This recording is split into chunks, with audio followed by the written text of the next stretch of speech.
since we use pallets, it's already sheeted, right? It already had that strength of having flat boards on it. So with a normal house, it's got almost no strength until you sheet it with plywood. If you're new to the project, a big warm welcome. If you're a tough old root, then welcome back. In today's video, we're going to go from this to this by means of OSB Killz #2 paint and Do It Best house wrap.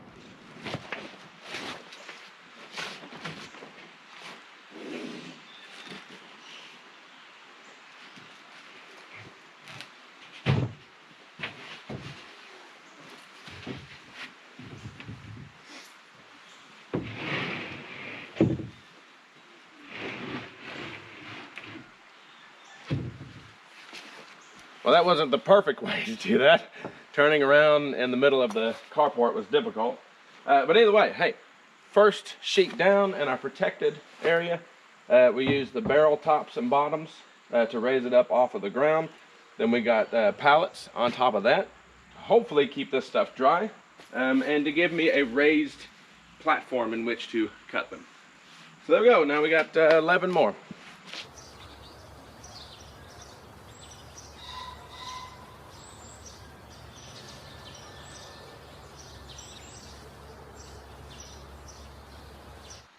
First and foremost, I want to say a huge thank you to all of our tough old roots who watch our videos, as well as all of our customers who have purchased things off of our website, whether that be spring development kits, sediment buckets, you name it. Because of you guys, we were able to purchase the OSB to sheet our pallet tower with. So a big thank you. The first thing that we're going to do is take our sheets of OSB and we're going to rip them down in half, giving us much more manageable pieces.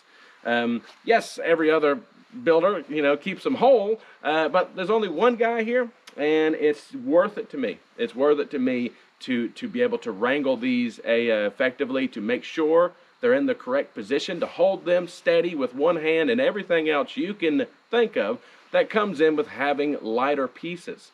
Also, as we work our way up this structure, the pieces will get even smaller. You know, besides for all the obvious reasons, I'm just one dude, right, and a ladder, 20-something feet in the air, and a really long way from the doctor. So I will go ahead and do that. I think that extra labor is worth it in the form of safety. But as of right now, we're just going to cut them in half at 2 foot by 8 foot pieces.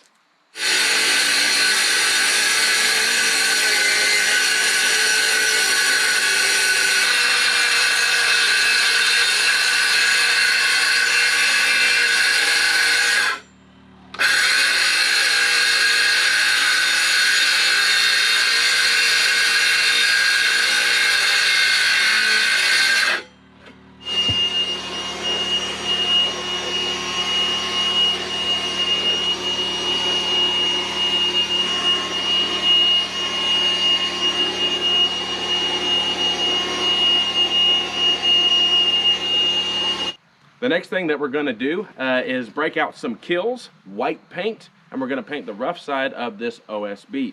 The wall, as you see it now, on the inside is finished. I mean, this is the finished wall. Everything else that's going to be done from here on out is going to be applied to the outside. And as Celia mentioned, it would be much easier to go ahead and paint them with a roller in one big piece than it would be to come back later and try to paint the exposed sections in between these pallet boards with a paintbrush. So that's what we're going to do next.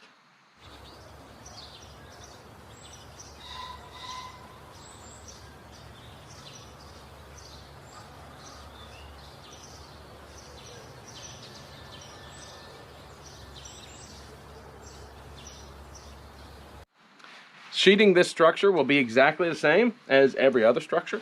Now the first thing that we do need to do is nail in this piece of OSB here, because there is a gap here. You know, there is a difference in, I don't know, in the level of our siding. So we're gonna attach him here first with some nails. We're gonna trim back this plastic, and we're gonna go ahead and start screwing down our OSB.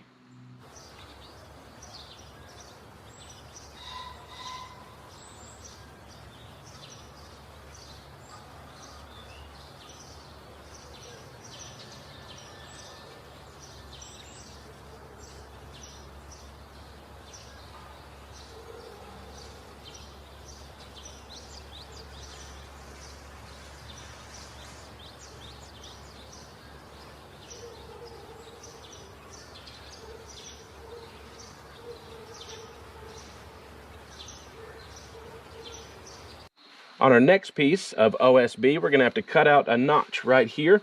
This is where our floor transitions from the 2x4 pallets that it's made out of to the 2x6 rim piece here. So we're going to go ahead and just cut out this notch here so we get full coverage on our next piece of OSB. Look at that weird bug, man. That's a weird bug right there. It's like a cricket, but it's like skin colored, like peach. It's only got one whisker. That's weird. Hopefully we can get that done this evening. But nothing's fast here on the Steep in the Woods mountain, for sure. You know, you got so many things to juggle. I'm not just building a house. I'm fixing cars and wiping baby butts and doing homeschool and everything. But either way, that's the next step. Cut out these notches on our 8-foot piece of OSB. That is a weird bug though. Its eyes are like, they ain't got no pupils in it. It's like a grasshopper with a really pointed head and no skin.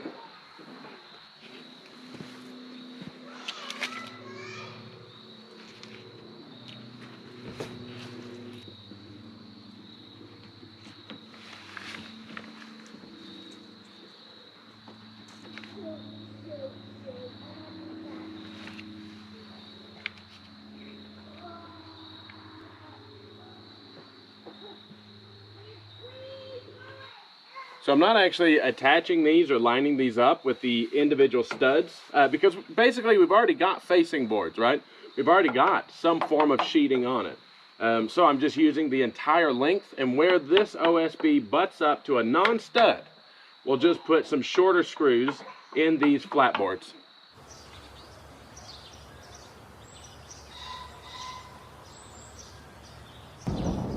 Our original plan was just to go straight to foam board, but we didn't for two reasons, which I will explain a little bit later. But the idea was to just put foam board on this structure without OSB at all, because since we use pallets, it's already sheeted, right? It already had that strength of having flat boards on it. So with a normal house, it's got almost no strength until you sheet it with plywood.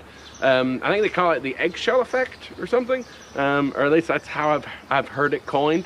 Because really, without that, your modern houses, your normal stick-built houses are incredibly weak. So we didn't actually need that. We did it for other reasons.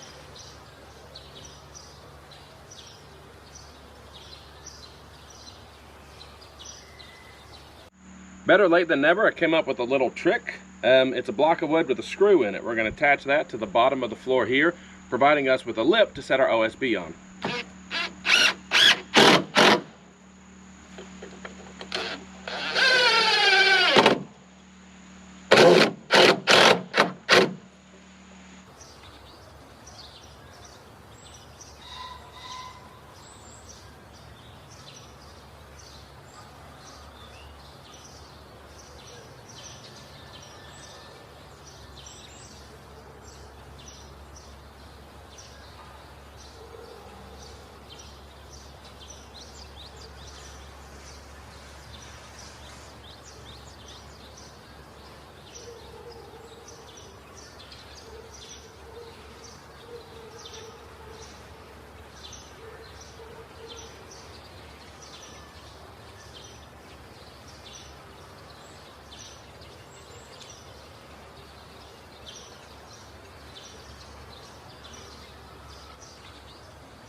It started to rain unexpectedly last night, so me and Celia scrambled up a bunch of tarps and attached them to the walls. And until the rain is past, we will continue to leave these tarps in position. We'll just peel them back as we are working on it. Hopefully the rain won't last longer than today. But either way, thankfully, if there's one thing we got around here, it's a bunch of tarps.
Reason number one for why we went with OSB instead of immediately doing the foam board is because we have small children. That was one of the plus sides to doing the foam board, is because it has a white side to it, and I wanted to put as much white in the structure as possible without losing that character of the actual pallet boards themselves, especially since they're solid oak. I mean, there's a ton of beauty in it. But we have small children, and I could tell you 100% they would have picked that insulation out from between the boards and left me with not a lot of good options for fixing that.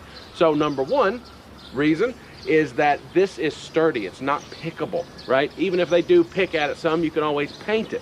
It's not a removable white backing to this pallet structure.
I'm just hammering this on to, you know, fill the gap here so that the wall of the house is not this big divot here or this big hole when we put our OSB on it. To that end, I've just cut another piece of OSB and just going to nail it up.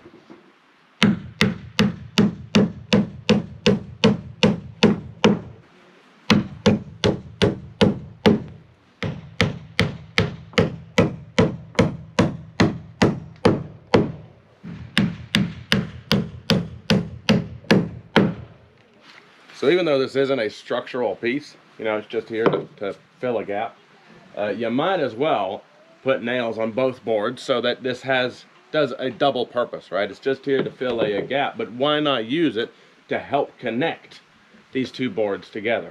So, not that that's going to make any difference in the grand scheme of the deal, but, you know, why not? So instead of just putting 3 nails in it right across the bottom, you know, bottom, top, bottom, top. But either way, there we go. Now we can start putting up some more sheets of OSB.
Reason number 2 is kind of hard to explain.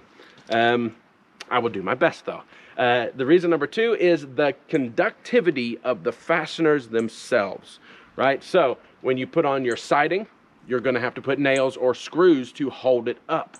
Now, if I went foam board and then siding, and I attach that nail through my siding into the stud of one of these pallets, more than likely there would be a tiny bit of exposed fastener, a tiny bit of exposed metal that would be connected from the warm air inside the house directly to the cold air right on the outside of our siding.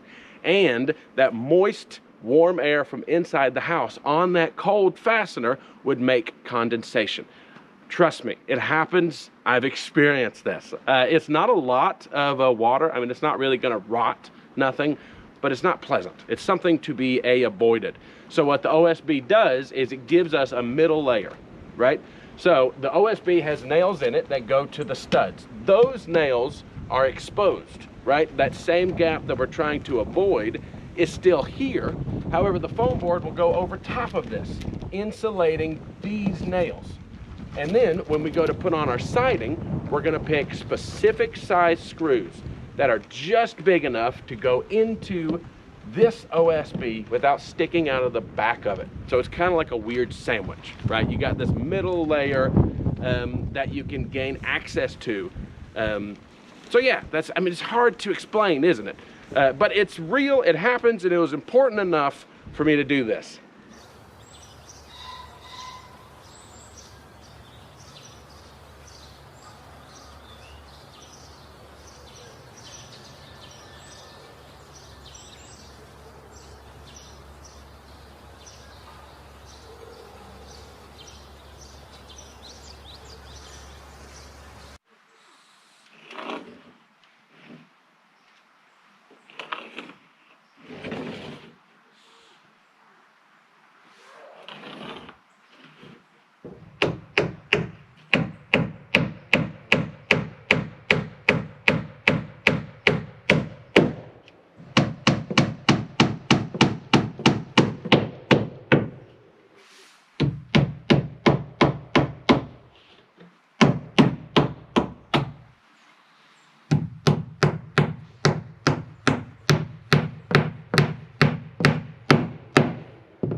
At this point, two things have happened. Winter kicked in the door like the dang Kool-Aid man, and it's not perceived to get warmer until spring. Number two is we've gone far enough up this structure to where I'm going to start using smaller pieces of OSB.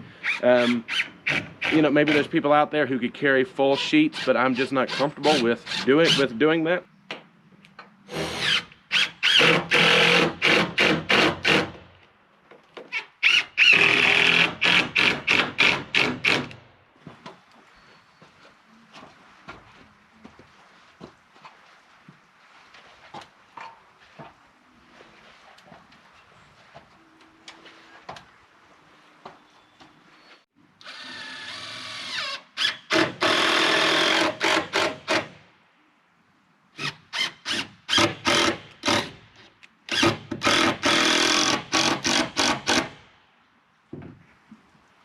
The screws go into the lamination boards, which are all pine. The pallet themselves are oak, so that's why I've got both screws and nails. Can't use screws in the oak.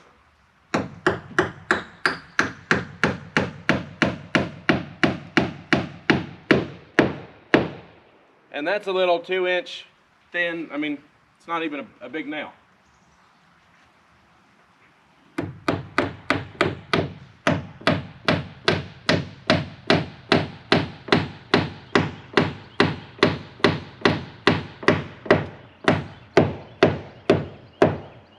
Combine that with a literal blacksmithing hammer.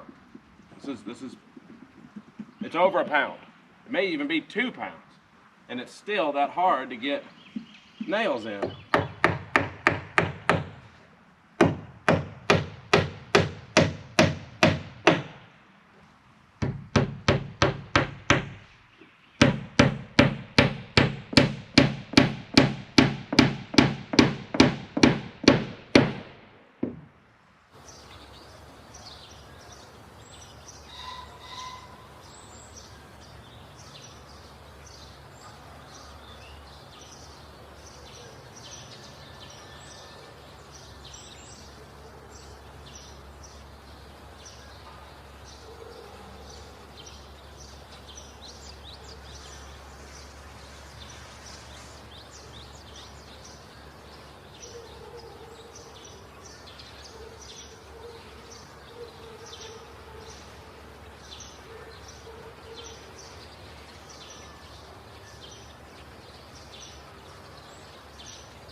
It's about as close as I can get it right here.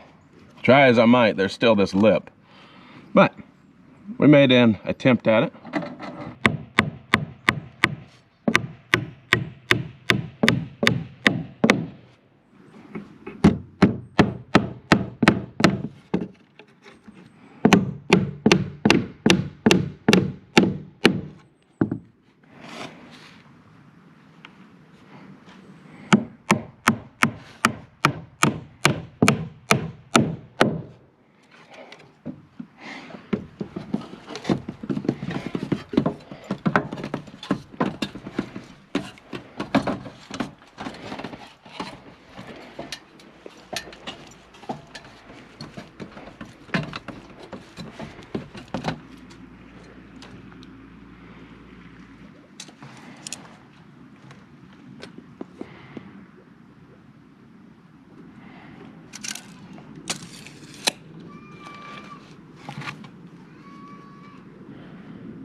There we go.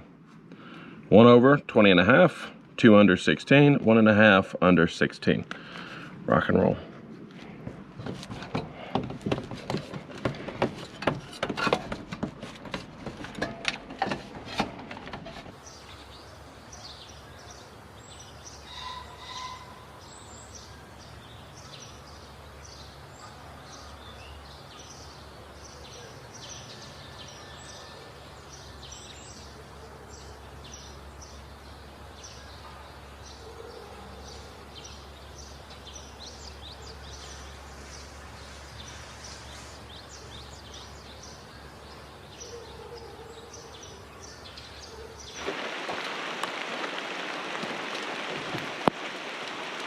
This is the last piece, and not a moment too soon with all the rain.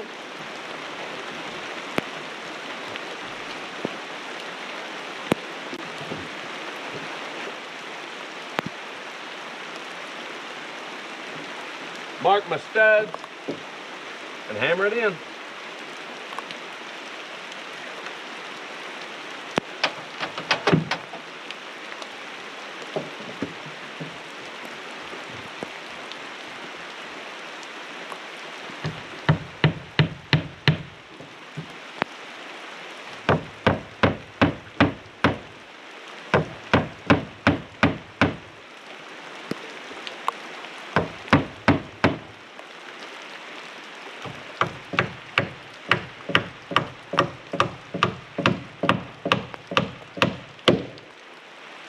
Rock and roll, we finished something. Yeah. OSB sheathing. From here, I'm gonna put a little bit of caulking on any of the seams that I'm not happy with. We'll put the house wrap on it, and we'll go from there, right?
So we finished the OSB. It's completely done.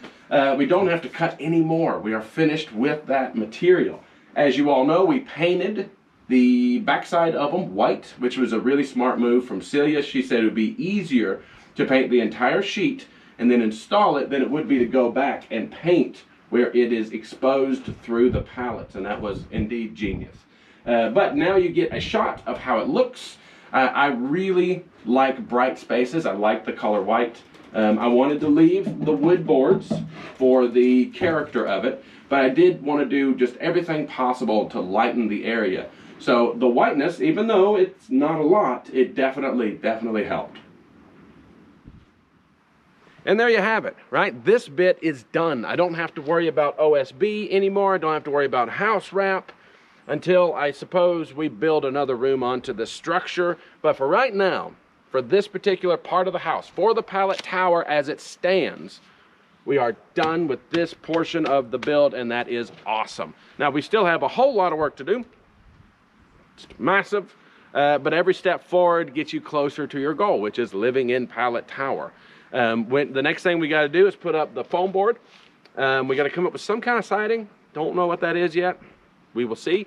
We got to put flooring on the bottom level. We got to build a door and build a ladder, and then I guess attach the windows. So yes, there's still a lot more to come, but you will be along for that process. So anyway, as always, if you like what you saw, hit that button. You're new to the project, hit that other button. Help support the project. There are links below. Until next time, Steve in the Woods.